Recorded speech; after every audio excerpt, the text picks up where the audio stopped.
What up, power players? You're in the right place if you're ready to own your power. I'm Coach Simone Kelly, author, intuitive life coach, and Reiki master with Own Your Power Communications. Our content serves as your trusted guide to conscious living, intuitive wisdom, and personal growth. I have with me my amazing co-host, Nikki Clifton. What up, Nikki? You ready for this show? This is a fun topic. Yes, you know I am always ready. And today's show topic is the Forever Love Blueprint, how to make your love last. We've assembled a nice round table of guests and gathered some great feedback from the Own Your Power community. Yes, I actually posted a survey and got some really good advice from people that have been married for a long time. And I'm excited to share those later in the show. So what that said, welcome to our guest. We have Tamara and Errol Archer, who are in Tampa Bay area, my longtime friends, one of my favorite couples. I always call them my favorite couple, right? don't I always say that? You do. Yeah. Thanks for having us. They're from, well, both of you from different, you're Trini, and where are you from again, Errol? Grenada? From Brooklyn, but the parents are from Guyana.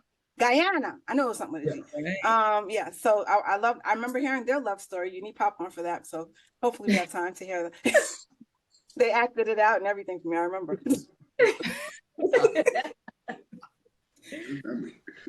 That sounded a little weird, but no, not what you did. It's fine. It's okay, Simone. Also today on the show, we have E-Ray, Turoneks, and Jason. E-Ray is actually, I have to give you backstory, sorry. E-Ray is actually a fellow author. We're both on the same imprint with Carl Weber and Urban Books, and we love each other. At least I love her.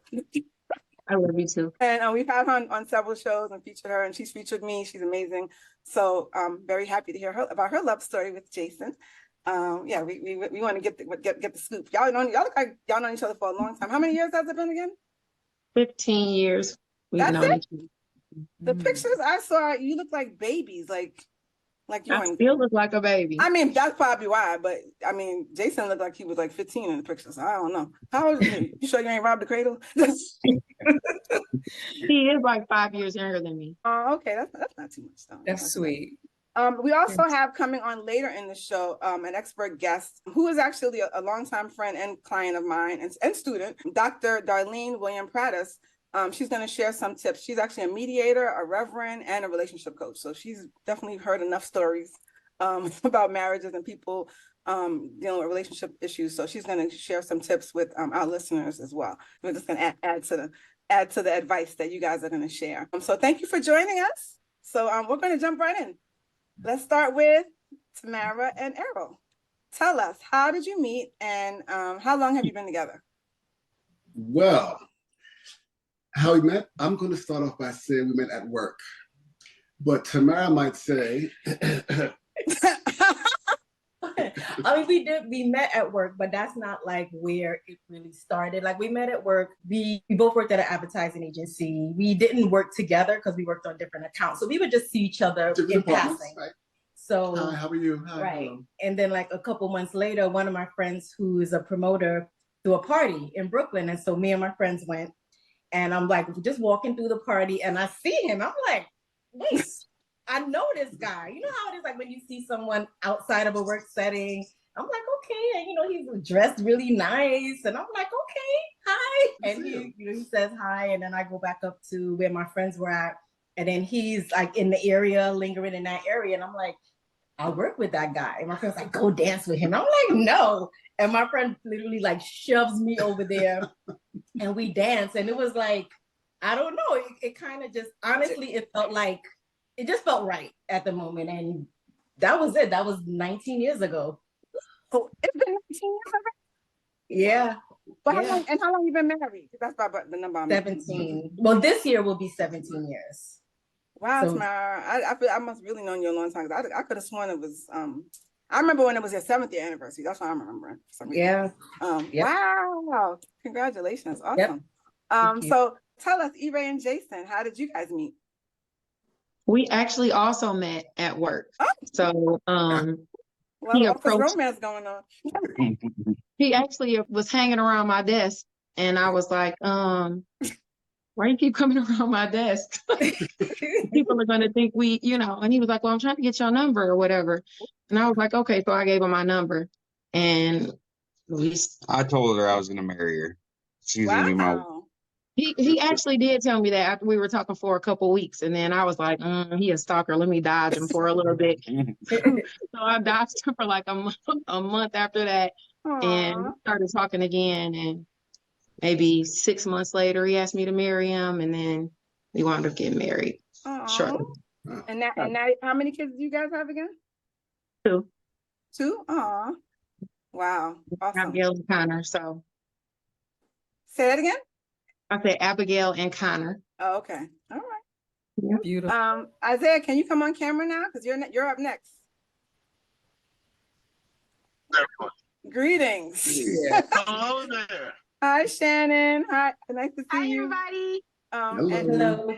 So you guys are where? We are- Fort Lauderdale right now? We're in Fort Lauderdale and we're in travel right now, but we couldn't miss the show. It's OYP in the building, so you know we had to show up and show out. So greetings, everyone. Yeah. Hi So there. for those who don't know, Isaiah was one of my co-hosts when I had my show in Miami. I've also known him since high school. And Shannon, please, I know Shannon knows this is a lie, but he always tells people that I had a crush on him. I barely knew him in high school. But That's incorrect. Aren't you like his babysitter in high school? You babysitted me when See, you were in high school.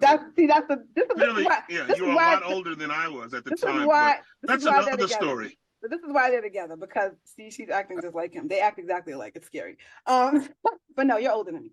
But anyway, so tell us, how did you guys meet? Lies. The short version, please, Isaiah. How did you guys meet? We met the old-fashioned way at a party. At a party. Okay, that's how those. Oh no, Tamara didn't. They met at work, but they also made So- their romance start at a party. We met here in Florida at a kid and play party. I was trying to do the dance. No, I'm just playing. We were at the party. I was sweating profusely because I was new to the area. And I mean, just pouring off of me. I probably looked like I had a fever. And then out of nowhere, you know, this fairy dove comes and starts patting me with these magical napkins, right? You know, she's patting my face, capturing all the moisture, removing all the moisture from my neck area where it was just soaking wet. And I was like, God bless you, child. Who are you? You know? And then she was like, hi, you know, I'm Shannon, blah, blah, blah. So at the time, we didn't really connect. I was like, well, thank you so much for the tissues, you know? And then, Oh, and then he actually invited me over for an interview. right, I have a radio show as well. So I was looking for a co-host. Remember that? And then she yes. said she was interested. So I said, well, come through on Monday. We met on Saturday. I said, come through on Monday and we'll have an interview. So she gets there on Monday. I do the interview, blow it out the water, and the person I was supposed to interview cancels. Oh, Right. The person but let's just talk about, she had ponytails and a hoop earring. I'm from the Bronx, so I was done. Right. I was like, oh my God. Oh my God. And what started as an interview turned into it was about 8 hours. We just couldn't. First date It was the ever. longest first date ever. Oh And then my it wasn't even a goodness. date, but we just couldn't separate ourselves from each other. And I was like, wow. So And we've after been that, together ever since. we've been together since. Oh, that's beautiful. That's sweet. I kind of Very remember the napkin story. I kind of remember hearing that. And I still do it. I'd be like, oh, you hot, babe. You hot. Yeah. Because I'm sweating her. Yeah, Yeah. I'm sweating her. And the thing I love about them is that they complement each other, because she's definitely a comedian as well. He's one of the funniest people I know, and she's hilarious as well. So, Nikki, you got a next question. Yeah, so what we're interested to know now that we know how you've gotten together, have you all developed any rituals or routines that have strengthened your bond as a couple? Well, I know we try to do a weekly date, like a date night, where we have one day a week where we make time for each other. Even if it's not intimate in that way, it's intimate in the way of spending time with each other, whether it's dinner or movie, like away from the kids. Yes. So that's important to have that at least one day out the week. We do that. Okay. Good. Wonderful, wonderful. Tamara and Errol. I think for us, has to be a lot of movie watching. There's a lot of movie, Netflix and everything in this house. But please. Yeah, and I think because too, like with us, we've never really had a lot of friends in Florida since we moved here from New York. So it's always just been the two of us. So like Fridays and Saturday nights is our night. Like, you know, either we'll go out or we'll stay in and binge watch our shows or binge watch Netflix. So like, and then that kind of developed too, even during the pandemic, even more during the pandemic. Like she and I have had lots of conversations about, especially in that time, if you live with someone where you two don't get along, in the pandemic now, you're almost forced to be with that person. You know, whether it's we talk about like abuse, for instance, verbal abuse, mental abuse, physical abuse, emotional abuse, like those things in particular. Not to sound so negative, but I mean, those are real things that happen, you know, and during that time, she and I have had these talks about how I think that we're both fortunate to kind of understand each other and give each other space when we need it, you know? And really enjoy each other's company already. Right. So like having to be together during the pandemic wasn't a bad thing for us. It just kind of like strengthened our bond a lot during the pandemic because we enjoy each other's company genuinely. Right. Awesome. The Martins. So the question was rituals, right? Or things that we do consistently, like to maintain our relationship. To strengthen your bond. So we do church. We always pray together. Yes. That's the first kind of primary thing to keep us aligned, right? To keep us in the same mindset. And the second thing we do is we date. You know, I make it a habit, both of us, you know, to kind of make sure we both work remote. So we pick special days to go out to lunch with each other. You know, we make sure we do something nice, you know, at least once a week. You know what I'm saying? That's special meals, special datings, cook lunch, you know, picnics. Just to make sure we're spending quality time. We have children, so to make sure that we're maintaining the intimacy between us, and it's not just about the kids. You know what I'm saying? So, you know, it's keeping a healthy balance because, you know, whatever you prioritize, right, is where you're going to put most of your efforts, right? And so we want to make sure that we're demonstrating the love and the intimacy between us, and then our kids can see that and understand what that is. So they, because you know, they believe what they see more than what you say, right? So that's what we try to focus on. Yep. Awesome. Simone? And you have 2 kids together. We have a bunch, but we got 2 kids, We have 2 little ones. Yeah, I'm sorry. That's what I mean. No, I'm sorry. I'm just remembering how you always blame me for that, but you know. All right. And thank you, Simone. Again, you're very welcome. Simone is a part of the, we had a wonderful Reiki session. As a part of her crush on me, she decided to give me a free Reiki session. And it required, you know, rotation of rocks, the releasing of chakras, in addition to womb filling. So apparently, you know, this amazing gift of she gave Reiki. us the gift of Reiki. Right, Reiki. We have 2 Reiki babies as a result of it. So I'm ready for the next session because I want a boy. Yeah. Oh, okay. No, it's been an ongoing joke between us. Hold on, I gotta hang up. Where's the hang up? Dickie, where's the delete button? You didn't hear that, did you? Sorry. Oh God, I'm sorry. Ooh, my face hurts. What was the next question? Okay, so next question was, can you share a challenging moment in your relationship and how you overcame it together? And everybody doesn't have to answer this. If you don't have one, if you don't want to share, it's fine. But can somebody share? I think in the beginning, it was like our communication styles. Because like when we would get into disagreement, I would be more apt to be argumentative and combative. Meanwhile, Errol is kind of talking out. He wants to talk out right now. Let's not wait a few days. Let's get to it right now in a rational manner, not yell and scream, but let's communicate like. But that's how I was raised. That's what I saw growing up. So, you know, that's how I learned to communicate. And then I would be going up and he'll just be like, "Are you done?" And I'm like feeling stupid, like. Yeah, respectfully, of course. Right. So I had to learn how to communicate differently, and there was still further challenges after that because then I wouldn't want to speak about it right now because I want to like really assess my feelings and make sure that I'm in a space where I don't feel like I have to be explosive. So it may take me a day or 2 where he'd want to just talk about it right away. Now. Yeah, so I'll be like, you know, just give me some time. Let me think about what it is I want to say, how I want to verbalize my thoughts before we have the conversation. That's good that you said that because we're going to talk about that later when Dr. Darlene comes back on.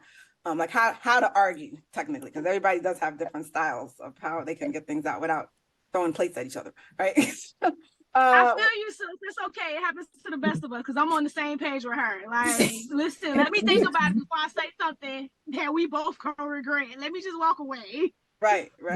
And you know, the power, and you know, there's a wonderful balance to that, right? Because, you know, like you said, Errol, and I'm sure like a lot of folks have to deal with, you know, there's always a duality of strength and weaknesses in relationships where one person is stronger in the area and another one isn't. So it's always important to be quick to resolve your issues, right?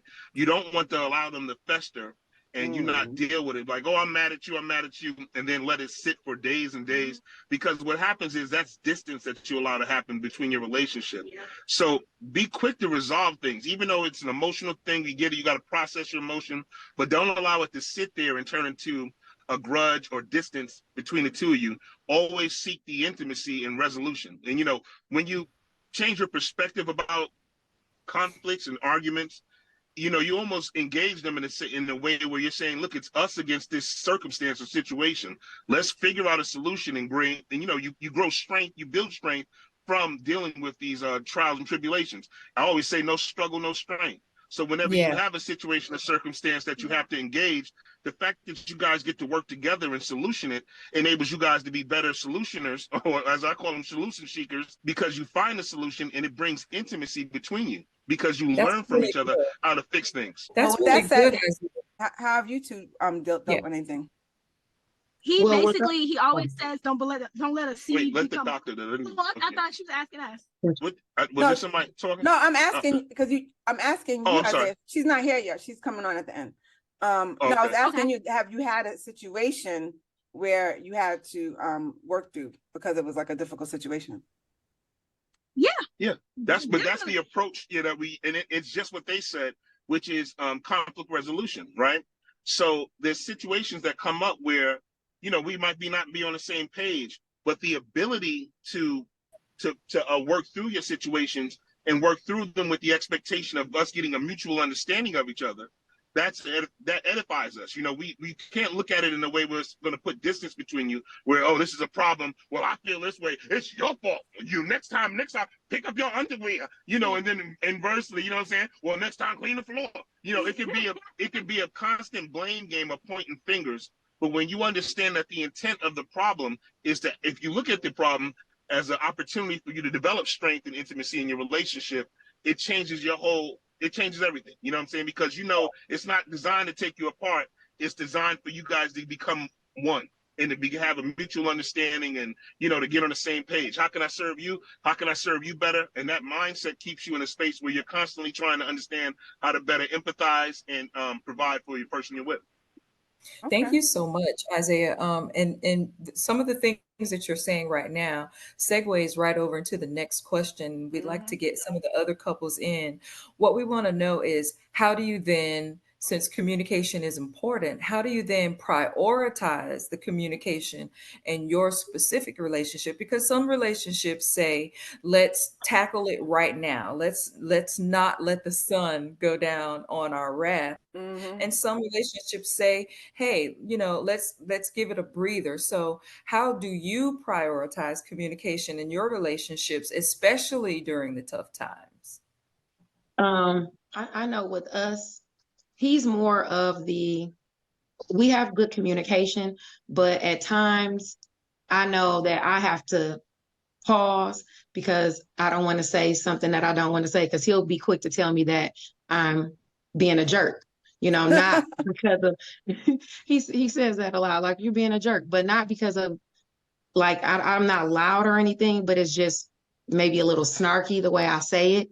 So sometimes I have to pull back and kind of maybe just text or write out what I want to say, you know, so I can think more clearly as opposed to just.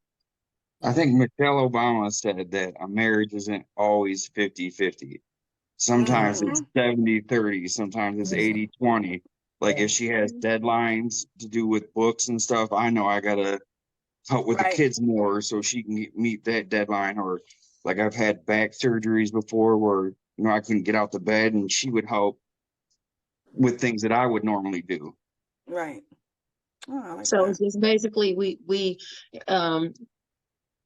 try to oblige each other. But as far as communication, I know we try our best not to say things to each other that's just going to completely break each other down and stuff like that. So But really communication is definitely key in a relationship, as long as you're assessing whether you coming with emotional communication or logical. I'm the more logical, he's more emotional, so we try to meet in the middle.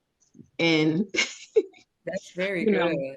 Yeah, That's very a good. lot of people can't handle, like, and it's not even just can't handle it. Like, you can't take words back. So you really do have to, like, Yeah, think it through. that's right. And even the texting is dangerous, to be honest. I say write it out on paper first, because if you press yeah. that send button, you can't unsend it sometimes, right? Mhm. So It's a fact. Yeah. yeah, Yeah, I tell people to write it out first. Yeah. you definitely can't unring a bell. Yeah. Yeah. If I can't say it to her in front of my mother, I can't say it to her at all. You Oh know? wow. Does anybody have meetings? I'm just curious. You know, some people say, "Oh, we have to have a meeting about the bills, or we have to have a discussion about the kids," or do you ever schedule Yes. meetings? Yeah. Family Yeah. meetings? Yeah. Schedule time to Yeah. talk. Yeah, Okay. we have. And does anyone ever avoid it by any chance? I'm just curious. Some people don't like to deal with stuff. You say so. Mm-mm.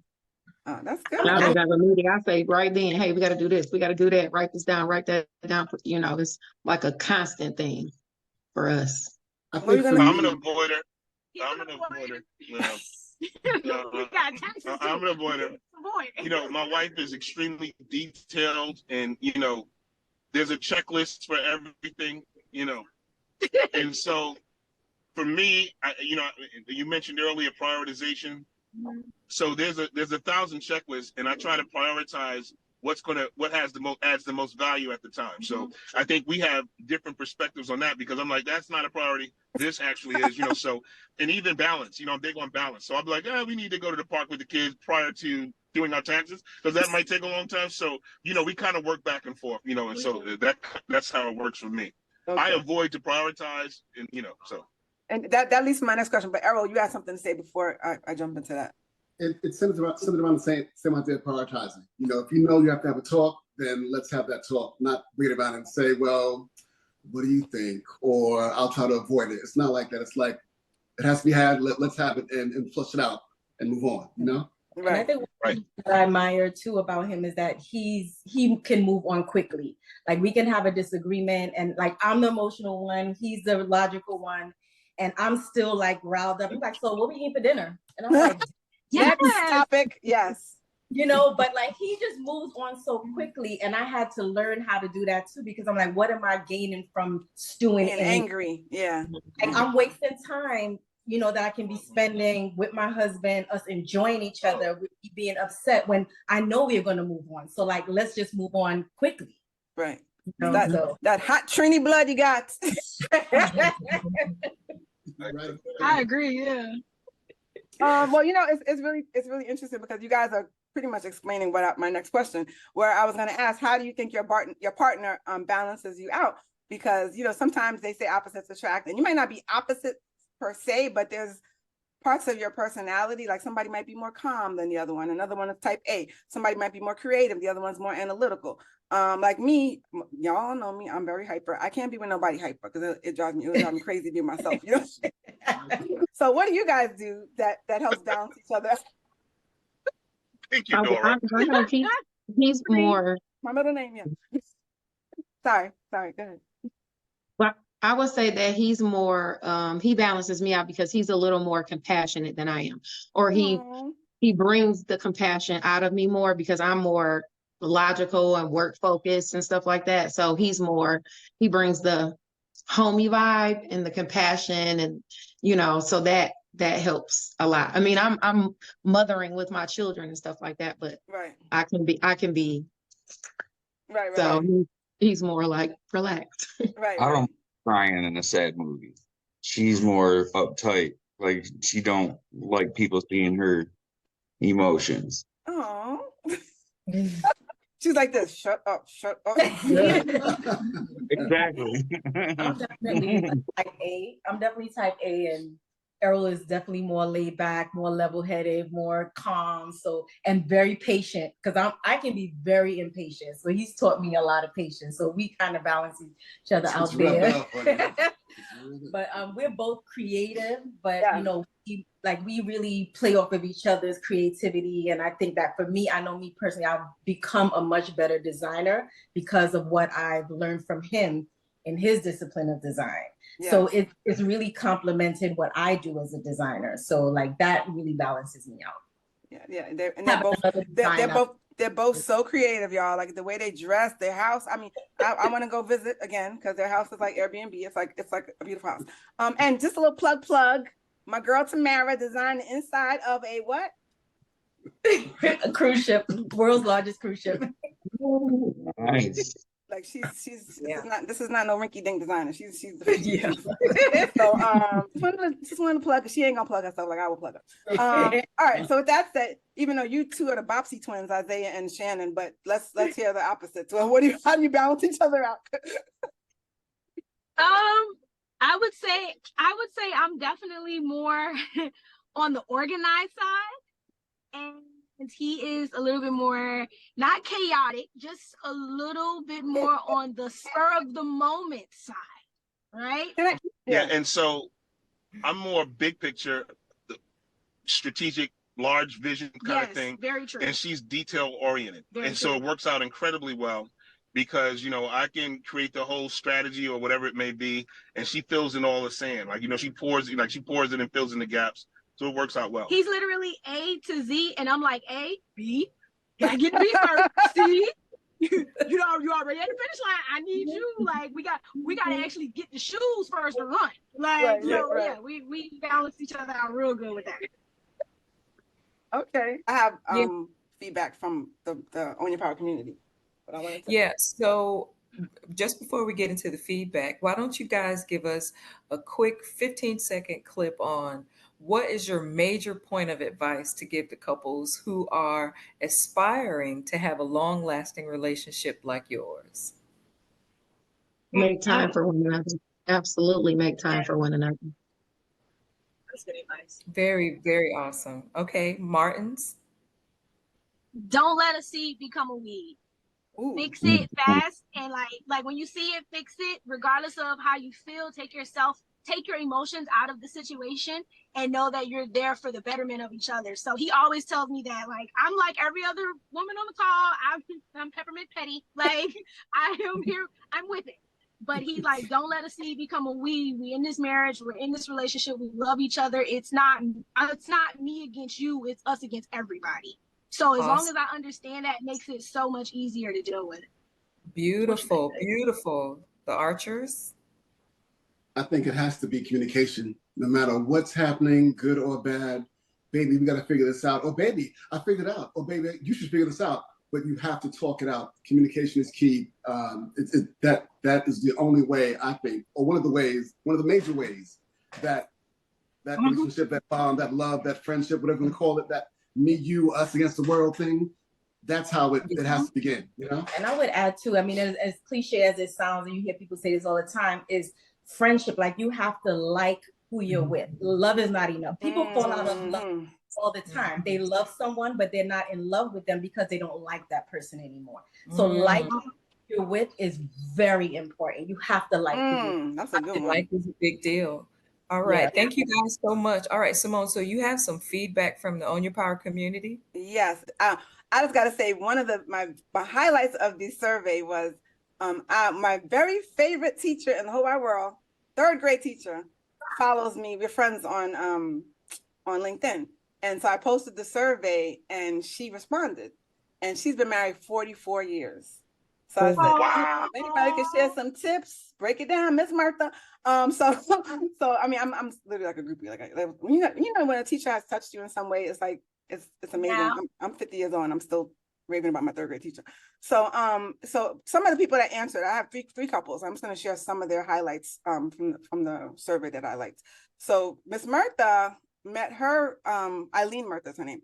She said her advice was related to, what do you believe has been the key ingredient to maintaining your relationship over the years? She said, I think the key ingredient has to do with being best friends, loyal, trusting, supportive, and open and honest at all times.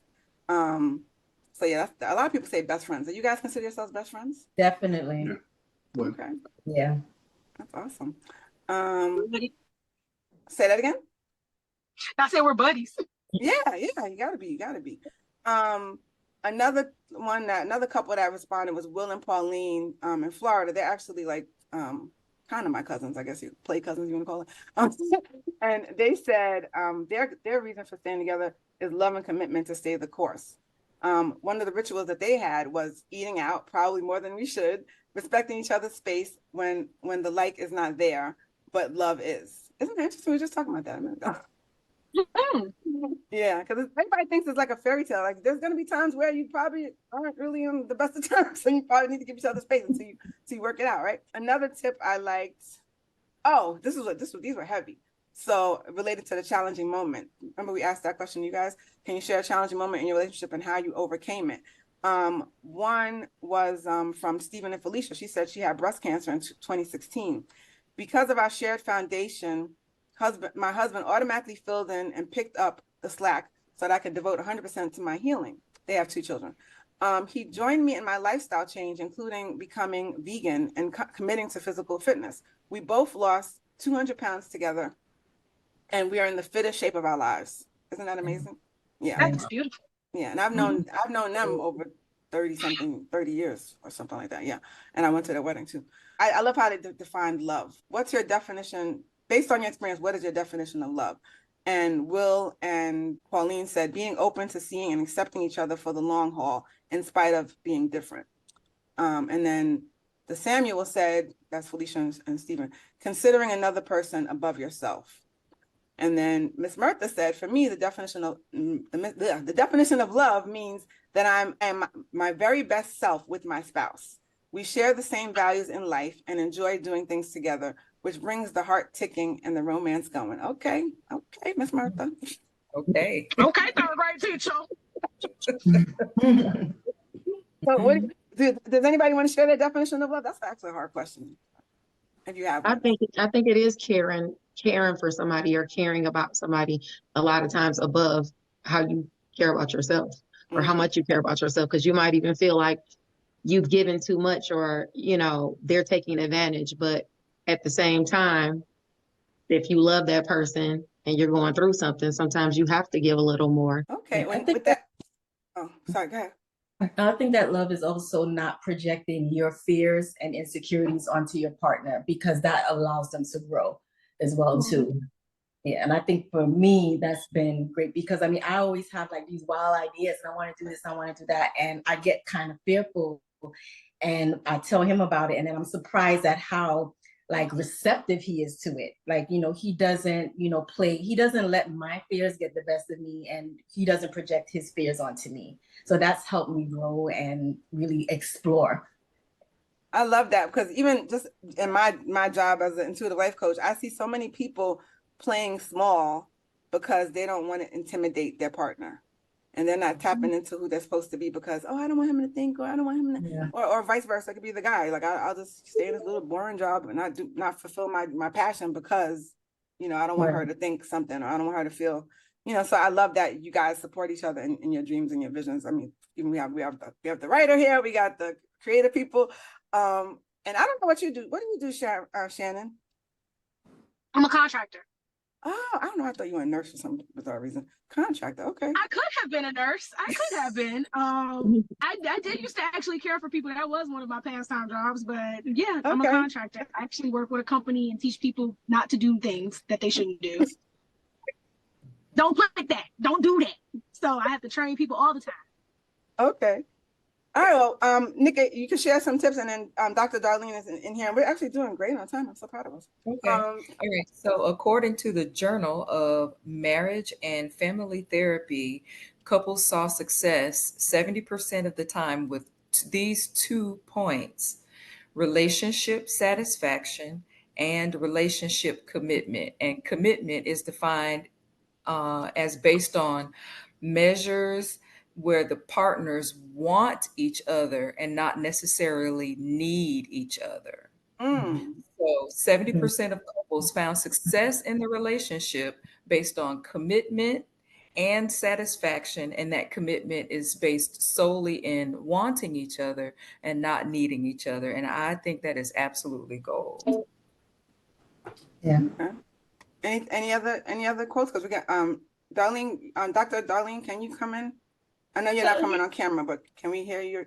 Oh, absolutely. I believe that when you want to be around each other and you're each other's friend, not just each other's lover, you get more done.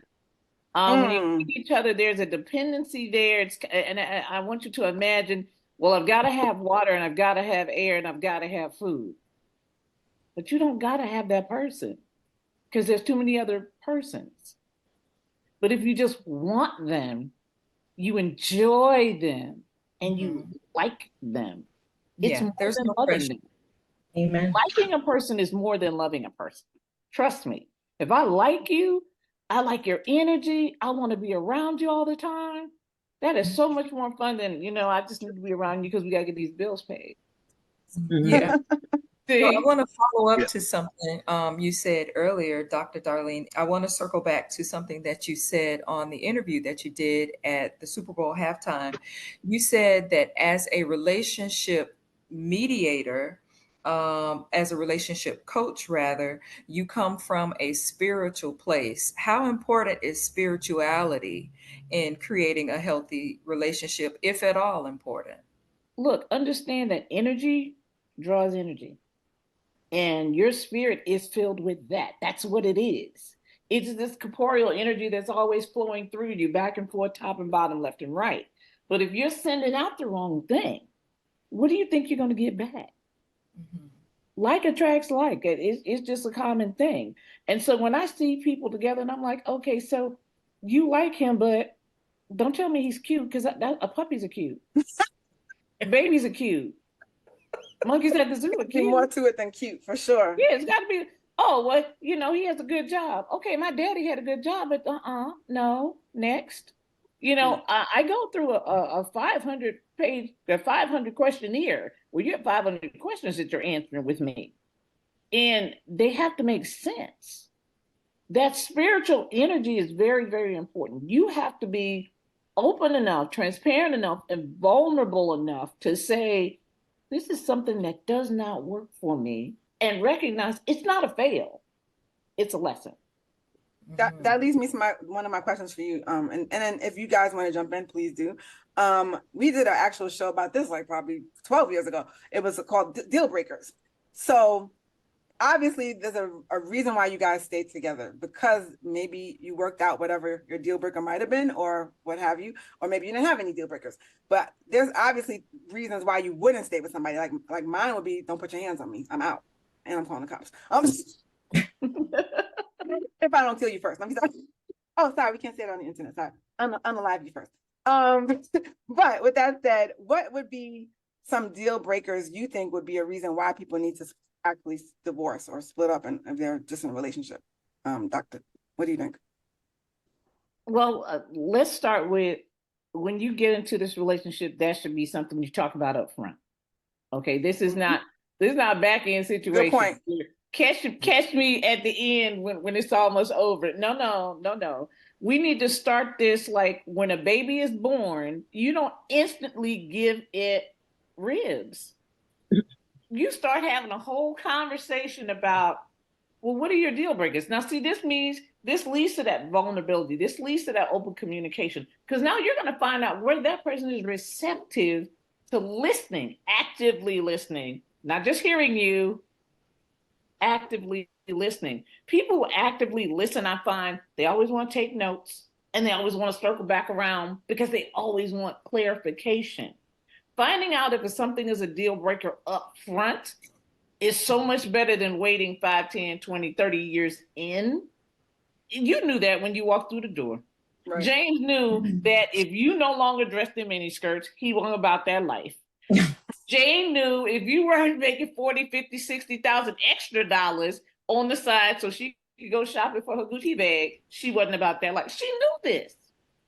But the game that gets played, which is very odd to me, is why can't you just be honest? Just be honest. Honesty is literally, and we learn this as children and people keep passing it off and forgetting it, it is the best policy. Be upfront. This is what I'm looking for in a mate, a long-term mate, not just somebody I want to sleep with tonight, but a long-term forever mate.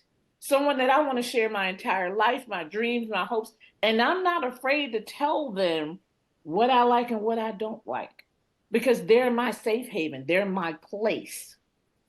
And if they can't be your person and your place, maybe y'all shouldn't be together, because you need that. You need that. You don't need to take that to your mama. You don't need to take that to your sister. You don't need to take that to your best friend. Nope. You should be able to take that in-house and say, this is what's going on. So that's one of the deal breakers. Not having an open communication, not being able to receive, no matter how it's said, but you always want to say everything in love.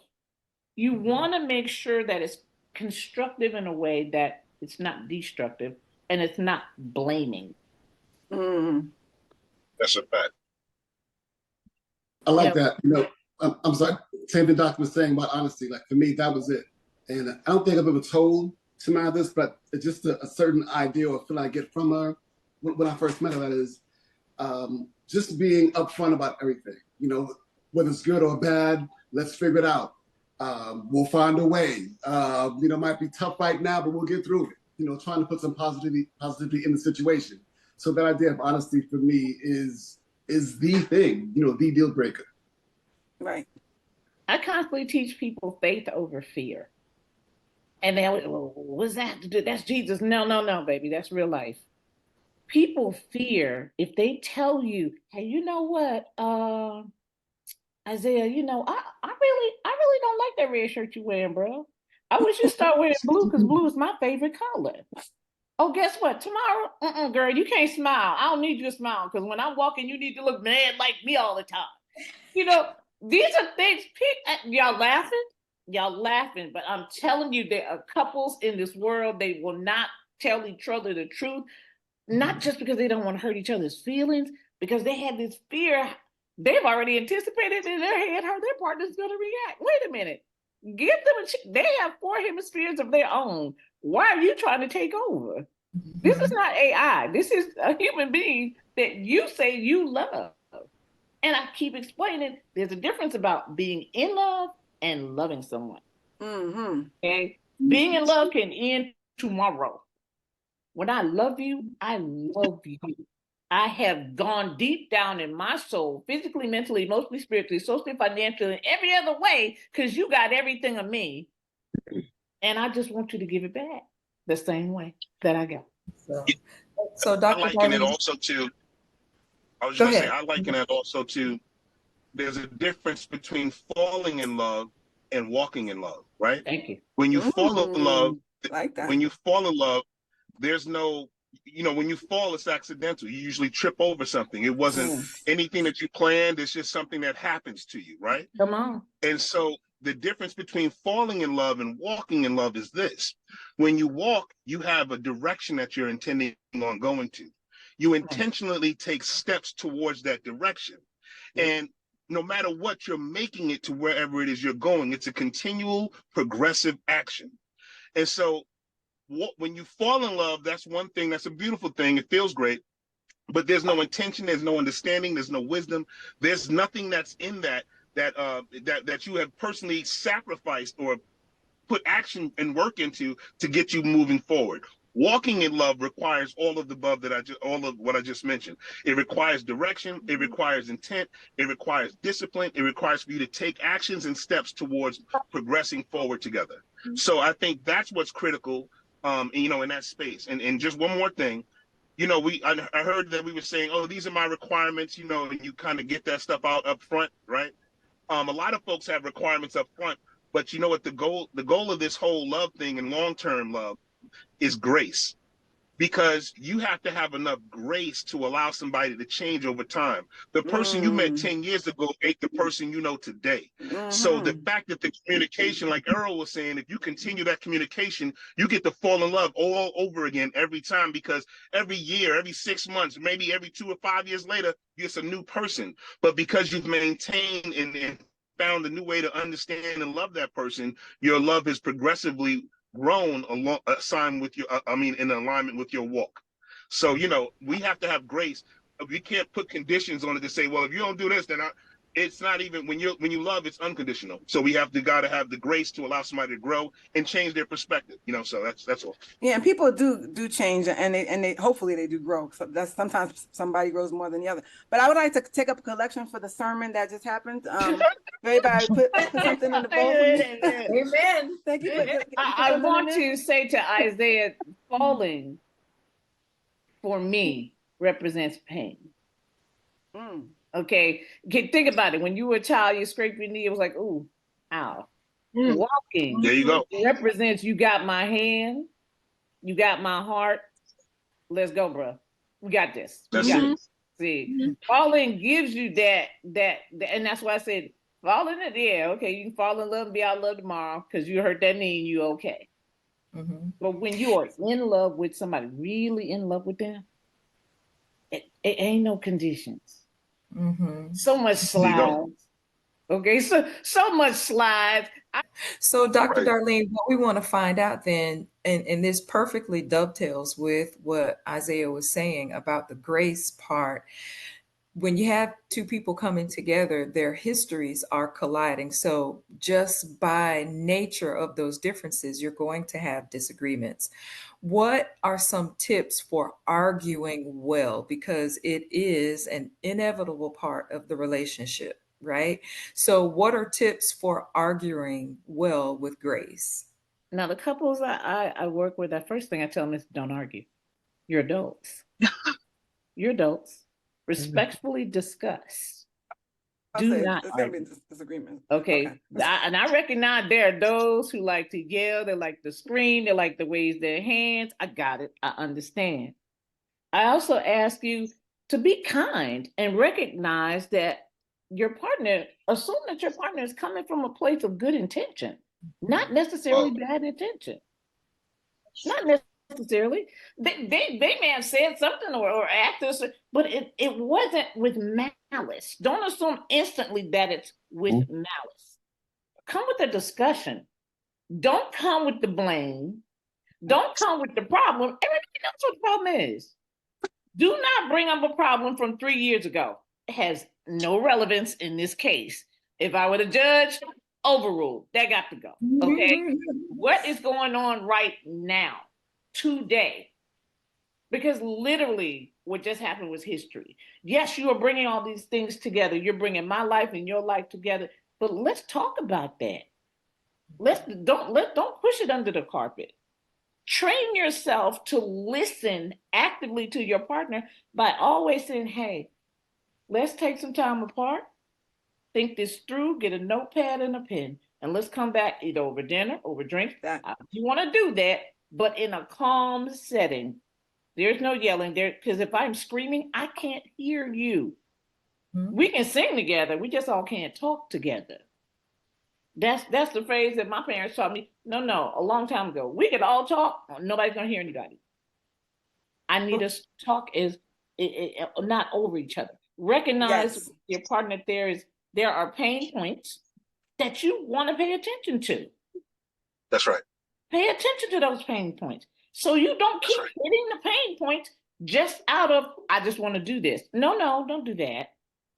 Because now you're not resolving the issue, you're creating a new issue. Don't place blame at all. Okay, just don't place it. Don't use the words you always. Don't use the words you make. Don't. It's your fault. I told you so. None of those are going to take you where you want to go. So the first thing you need to think about before you open your mouth and argue is, where am I?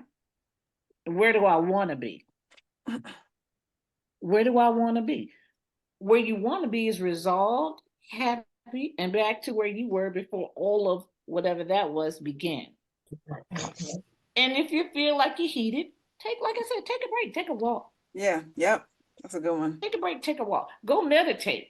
Do some yoga. Go get some ice cream. Do something that's not going to get you in any further trouble. Right. Listen to calming music. But I will say this again over and over until life ends. Actively pay attention and listen to your partner. Don't cut them off. Let them finish their thought. For whatever, if you cut them off, I'm guaranteeing you, at some point, they're going to either lose their train of thought, and then you're going to be on a whole different tangent, or it's going to be a whole new, you never let me finish saying what I'm saying. So you just started a new discussion. Right. Like I said, assume your partner comes with good intentions. And if all else fails, call a timeout. I like that. Call a timeout. One of the things that you mentioned, that it's kind of like, I know people that do tit for tat. I have a friend that's been married 30 years, and she says that her husband brings up stuff from like 1997. Like it's like it's like nonstop, and I don't know what else to do, because it's the same argument every time she talks about it. She wants to get a divorce, but she never divorces. So I don't know, somebody like that, what would you tell them? I mean, first of all, if you're still remembering 1997, I'm gonna need you to come out of your box. Okay, I'm gonna need you to come. You need to seek therapy for whatever it is that you're really going through, because it's not it's not your partner. Right. If you continue to bring this up, no, you're not getting it. No, she's not bringing stuff up. He is. and again, it's him, not her. Yeah. Oh, okay, gotcha. Yeah. Well, I mean, in that case, it's up to her to stay or leave, I guess. That's what I'm saying. It is up to her, number one, the tolerance level of if she's going to keep hearing the same thing. But does she react the same way? What they do, unfortunately, the way they argue is not healthy, because they'll say things really mean, and they don't. And okay, so what you just said to me is, this is toxic and it should have ended. And now you have, here we go again, faith over fear. Right. Somebody's afraid to be the guy who says, ding, ding. Right. Sometimes everything doesn't work. And it's not because it worked in the first place. Sometimes we want to be somewhere because it feels safe, it feels secure, and we don't want to be alone. But at the end of the day, sometimes alone is where God wants us to be. Right. I was just going to say, it takes two to make a thing go right. It takes two to make it out of sight. That's Rob Base, verse 12, 16. And at the end of the day, a lot of times, if he's talking about something from 1997, then the wound, a lot of times people bring up a wound that hasn't been healed because, like I said, it takes two. So if you're bringing something up, then there's a potential that your mate hasn't really said, I'm sorry that I did that to you, or really addressed it for the solution to be resolved. The second thing is, if it has been resolved and the issue's been mitigated, at some point he has to say, I'm willing to throw this into the river of forgetfulness and not keep bringing up the same old foolishness, because you're allowing your past pain to paralyze your present love, and you can't allow that to keep happening. So, it takes two. You got to have somebody who's ready to resolve the issue and say, I'm sorry. And then on the flip side of that, you got to have people willing to forget the wrongs that were done in the past and to move forward in love. All right. So with that said, thank you so much, everybody, for sharing, for being on the show, for opening up your love life to us a little bit.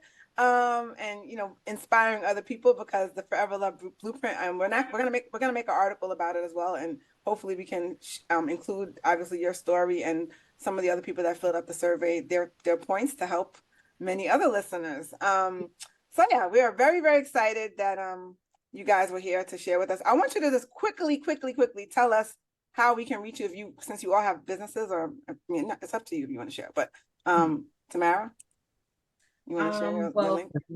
Yeah, well, my personal business is t.archer on Instagram, or tarcher.com. What is it? tarcherdesign.com. And then we have a page together on Instagram, Ken and Tamara. Ken and Tamara on IG, yes. Mm-hmm. Okay. Wait, you said Ken and Tamara? Ken and Tamara on IG, yes. Oh, Kenyatta. Okay, I was like, who the hell is Ken? Her other husband. That's another show. No. Oh Lord, we got to go. We going to jail. Bigamy's bad. All right, and then E-Ray, you want to share? I don't know if Jason has a business he wants to share. It's up to you. You can link with me at eraybook.com. On Instagram, I am E-Ray Turonek, and on Facebook, I am author E-Ray Turonek. Yes, and I'll be posting this too, so people will be able to see your tags. Shannon and Isaiah, anything you want to share? No? Yes? Yeah, I'm a host on OYP, so if you need to reach me, you can just call my boss, Simone Kelly, and she'll, be in contact with you. Tell your people, call my people. Caramel Cool from the Bronx, I think. It was my title, I forgot, but You were you can reach me through OYP. the Caramel King. He named himself, by the way. Caramel King. And Darlene, your website is real quick. I'm at superiorloveforever.com. We are there to help couples mediate situations, athletes, and everybody else. And if you just need prayer, you can give me a holler too. Aw, thank you. And I should mention that she's also an amazing student of mine as well, and client and longtime friend. So thank you for sharing your expertise. We were so happy you could be here with us. Again, thank you everybody for being here. We love you. Thank you. And we'll see you hopefully on another show. Maybe you'll come back for some more advice. Thank you for having me, and you all have a blessed day. Thank you. See you later. Bye, guys. Good night. Take care. All right.